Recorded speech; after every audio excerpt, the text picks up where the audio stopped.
You know, you don't have to be a history scholar to know that throughout time, religion has been used to control other people rather than to serve people. It was very common in ancient times in Persia and Egypt and other Eastern countries for the political ruler to claim deity for himself.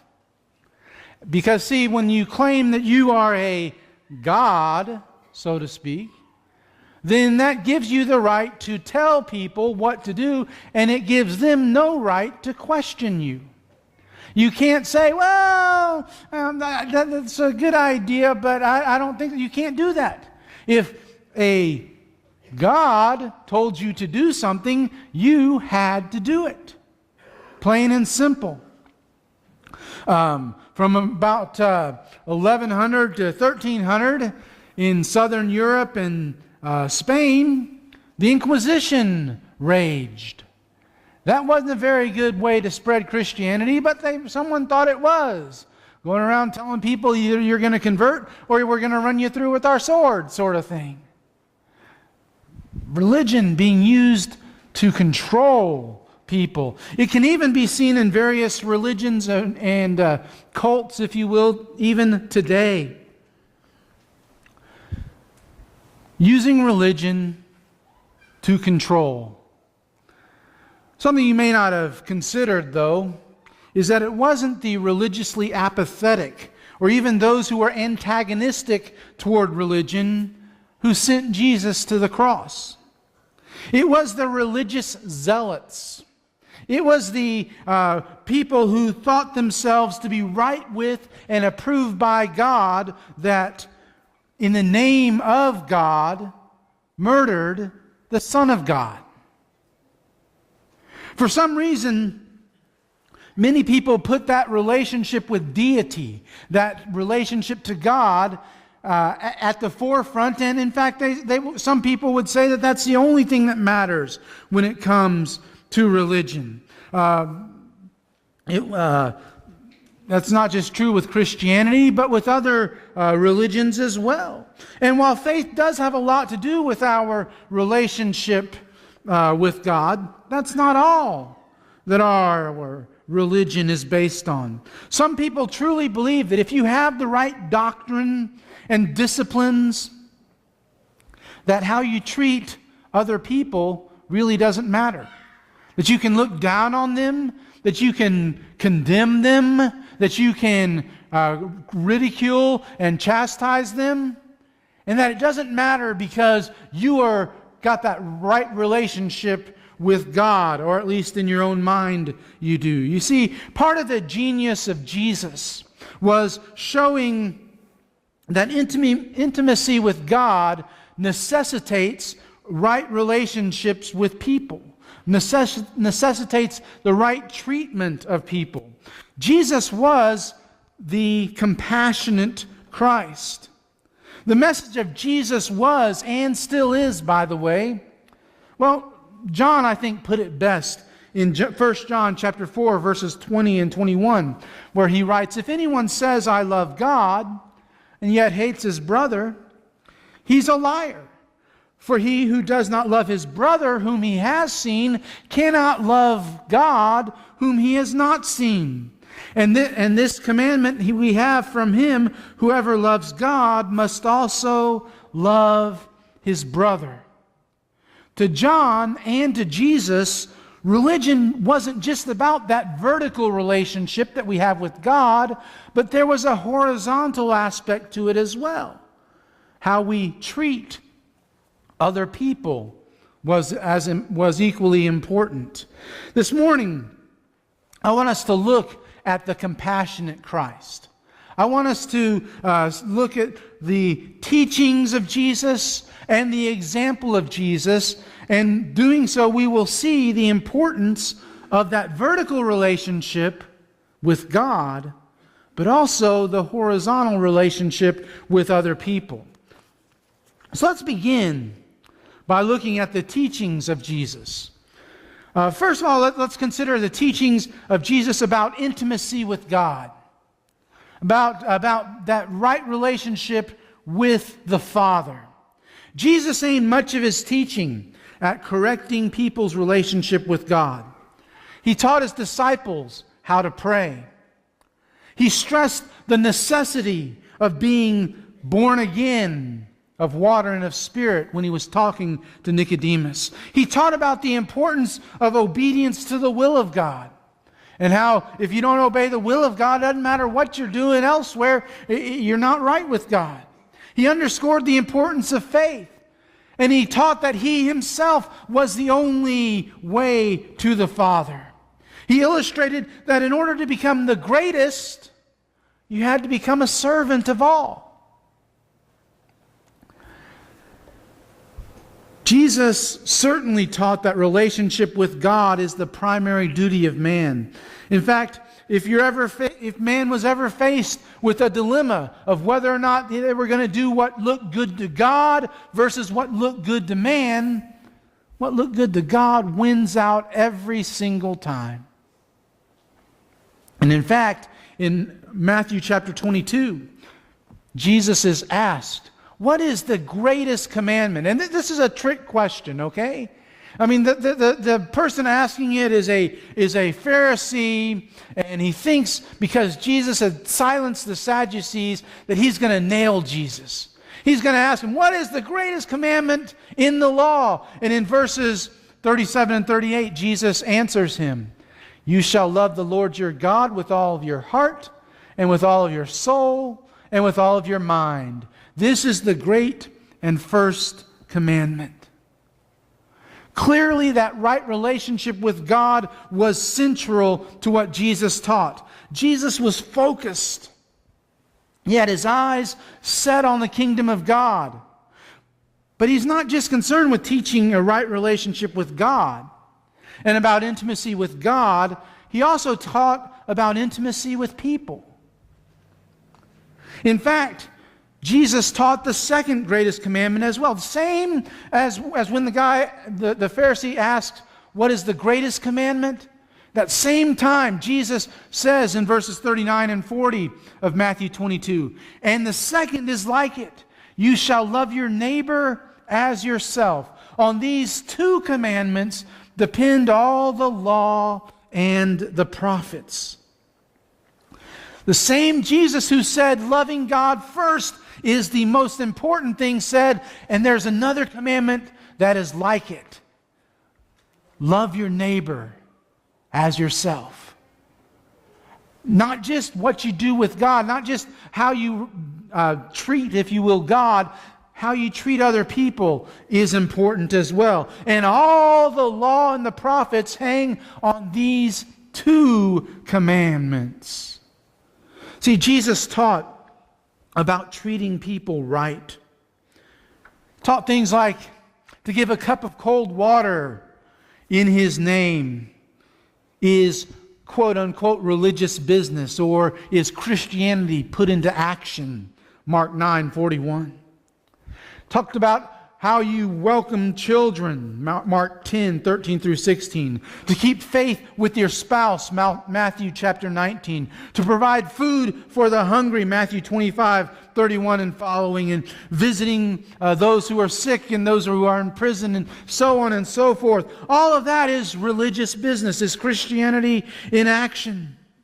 To forgive others, to serve those who are in need, to exchange good for evil. This is Christianity being put into action.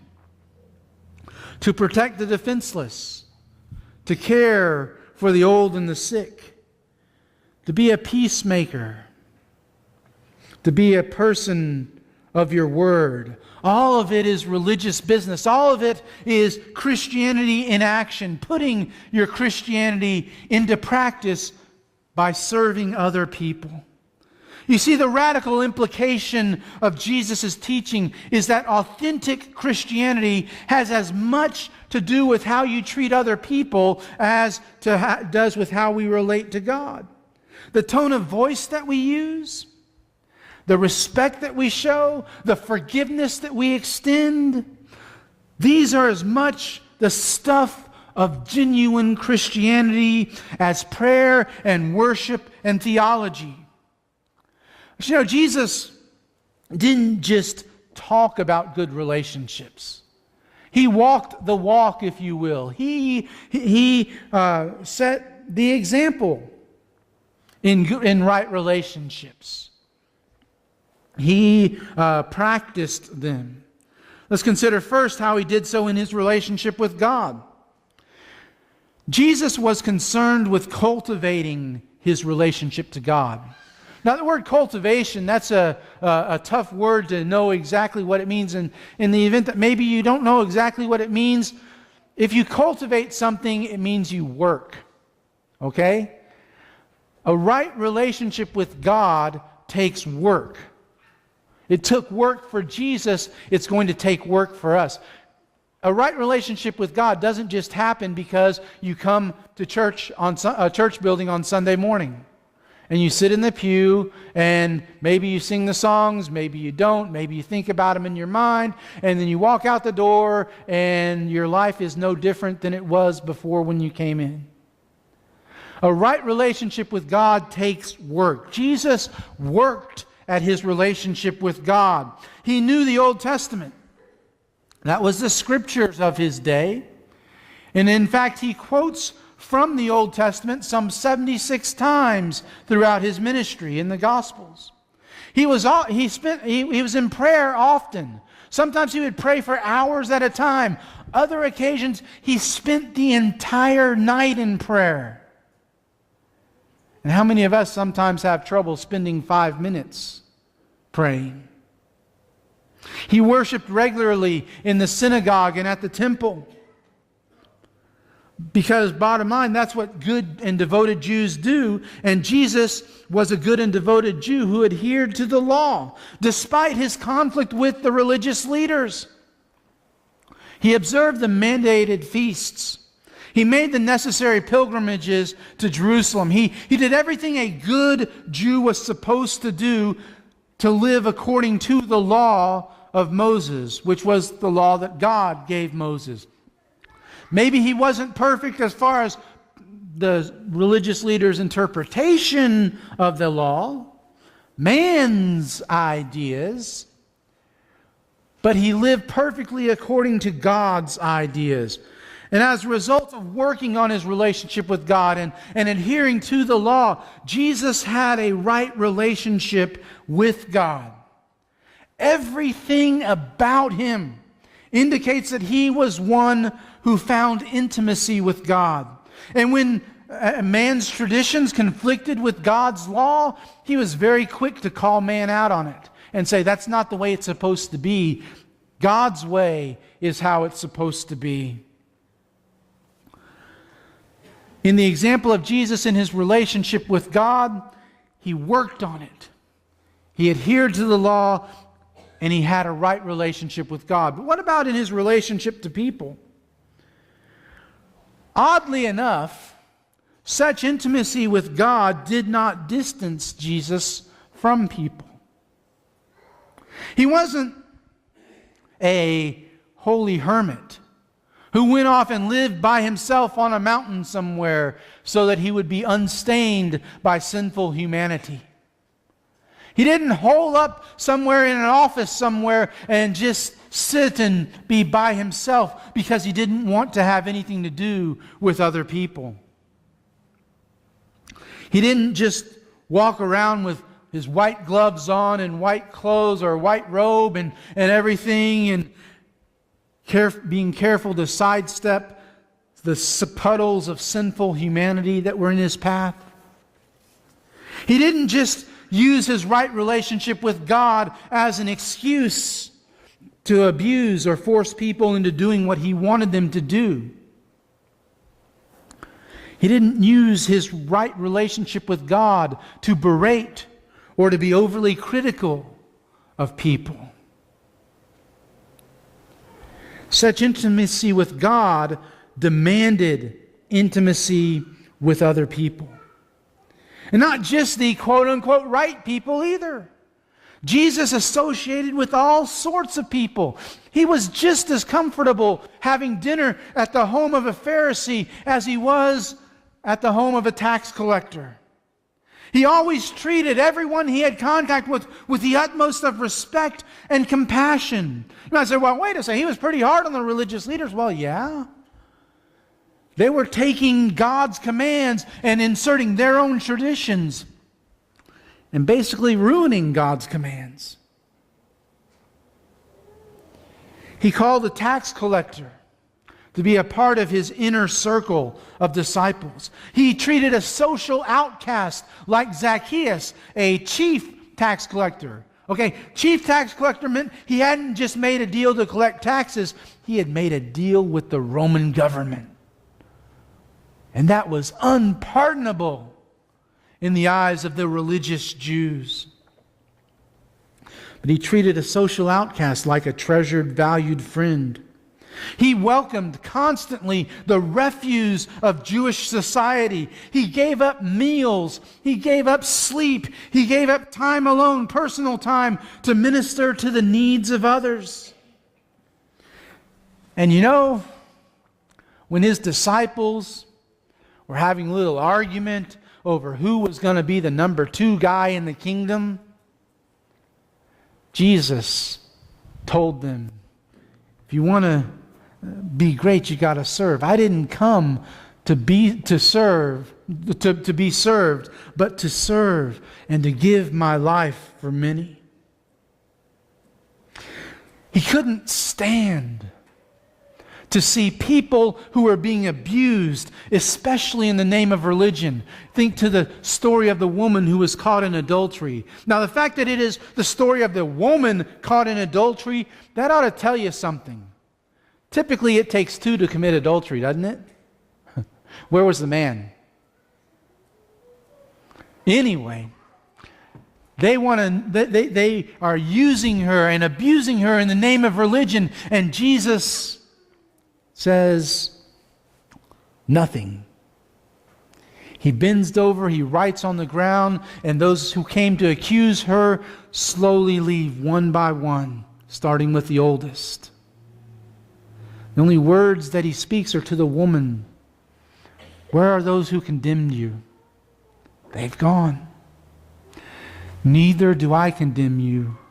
Go now and leave your life of sin. Talks to the Pharisees about devouring widows' houses for show. He was almost constantly healing people on the Sabbath. I think sometimes just to get under the skin of those religious leaders, just to make them upset. The radical implication of Christ's life is that the holier you are, the more spiritual and godly you become. And the more spiritual and godly you become, the more likely you are to treat other people the way He treated other people. According to Jesus, real, authentic Christianity isn't just about our involvement with God. It's about our involvement with people also. In fact, what you might just say that right relationships are a litmus test of sorts. You remember what a litmus test is? Think back to high school, your science class and everything. You get this liquid from a test tube. And you have this little bluish purple piece of paper, and you put a little bit of the liquid on the paper, and if the paper turns red, then it is an acid. The liquid is an acid. If it turns blue, the liquid is alkaline or non-acid. Right relationships are a litmus test of at least 3 things. So let's consider the litmus test. First of all, right relationships are the litmus test of real religion, or we might say of true Christianity. Remember 1 John 4, 20 and 21? It says, if anyone says, I love God, yet hates his brother, he's a liar. For he who does not love his brother whom he has seen cannot love God whom he has not seen. And this commandment we have from him is Jesus, by the way, whoever loves God must also love his brother. Our treatment of others indicates our relationship to God. So what's the litmus test on that? What does it look like? How do you go about doing that litmus test? Well, you take all of your theology, all of your doctrinal positions, all of your religious observances, all of your everything that has to do with your relationship to God, and you put it all into a test tube and shake it up. Get it mixed well. And then you take your neighbor and put it into it. See, if our religion, if our faith doesn't cause us to treat other people with respect, to love and serve them, to forgive and to bear patiently with them, to go the extra mile for them, to turn the other cheek, and to give better than we get. It's not the religion, it's not the faith of Christ. Right relationships are the litmus test of true Christianity, of real religion. But that's not all. Right relationships also are the litmus test of Christian families. To the husbands, does your faith teach you how to love your wife as Christ loves the church? Does your faith teach you how to treat her with respect as the weaker partner, 1 Peter 3:7? Weaker, but a partner nonetheless. Does your faith teach you how to not be harsh with her? Does your faith teach you how to earn her submission to you by being the spiritual leader of your home that God calls you to be? If not, then you don't know Jesus, and you have not been transformed. You haven't been changed into His image. To the wives, does your faith teach you to love your husband? Does it teach you how to respect him as the head of the family? How to submit to him as is fitting to the Lord? If not, then you don't know Jesus Christ. You haven't been transformed. You haven't been changed into His image. To the parents among us, does your faith teach you to love your children? To look out for them and to raise them in a way that pleases God? Does it teach you not to provoke them or to discourage them? If not, then you don't know Jesus Christ. You haven't been transformed into His image. And to the children, and by the way, that includes teenagers, okay? All right, just make that clear. Does your faith teach you how to love your parents and even your siblings? Does your religion, does your faith teach you how to obey everything your parents tell you to do, no matter how dumb it might appear to be? Does your faith teach you how to honor your parents? If not, then you don't know Jesus Christ. You haven't been changed into His image. Now, how do I know all this? Because I'm some great family scholar? No. I know this because Colossians 3:18 through 20 tells us, "Wives, submit to your husbands as is fitting to the Lord. Husbands, love your wives, and do not be harsh with them. Children, obey your parents in everything, for this pleases the Lord. Fathers, do not provoke your children, lest they become discouraged." Right relationships are the litmus test of real religion, of true Christianity. Right relationships are the litmus test of Christian families. And finally, right relationships are the litmus test of faithful churches. Leaders, do you know how to shepherd the flock of God that is under your care? Are you doing so in such a way as to bring glory and honor to the chief shepherd when He appears? Members, do you know how to treat each other? Are we treating each other the way that Christ would treat each of us? And all of us. Do we know how to treat those who stumble and fall? Do we know how to treat those who disbelieve? Do we know how to treat those with whom we have disagreement? Right relationships are the litmus test of faithful churches. On one occasion, Jesus was having dinner at Matthew's house. Matthew was the tax collector turned disciple. And did you know that the Pharisees could not believe Jesus would associate with such riffraff? He was a sinner, after all, Matthew was. And Jesus was not only having fellowship with him and talking to him, he was eating with him. He was sharing a meal. Jesus happens to overhear the Pharisees asking his disciples about this. And in Matthew 9, 12, and 13, Jesus answers, "Those who are well have no need of a physician, but those who are sick. Go and learn what this means. I desire mercy and not sacrifice. For I came not to call the righteous, but sinners." You know, it's great. It's wonderful that we have the opportunity to meet as often as we do, to worship and praise God, to study His Word, to work on that vertical relationship of our religion. But even as we do that, we can't forget to work on that horizontal part as well, our relationship with other people.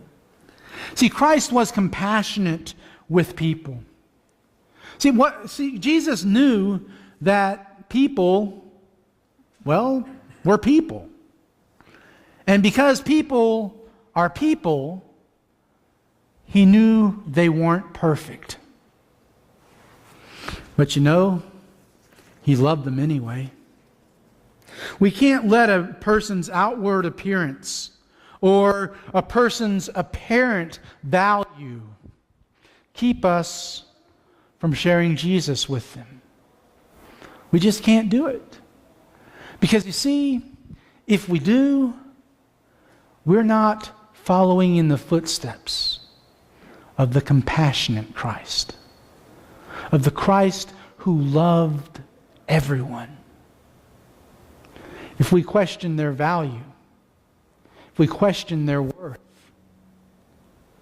to God, we need to understand that those people were worth exactly the same to God as you and me. They are worth the blood of God's only Son.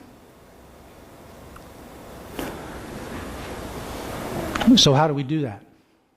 One way that we show people their value to us is we give them opportunities to study the gospel with us, to look at the man, Jesus, with us, to give them the opportunity to obey the gospel. Perhaps this morning there's somebody in our audience who's never obeyed the gospel, who's never been immersed in the watery grave of baptism to have their sins forgiven, to have their sins washed away. If so, now is the perfect opportunity for you to do that. Because quite honestly, there may not be another opportunity for you to do that.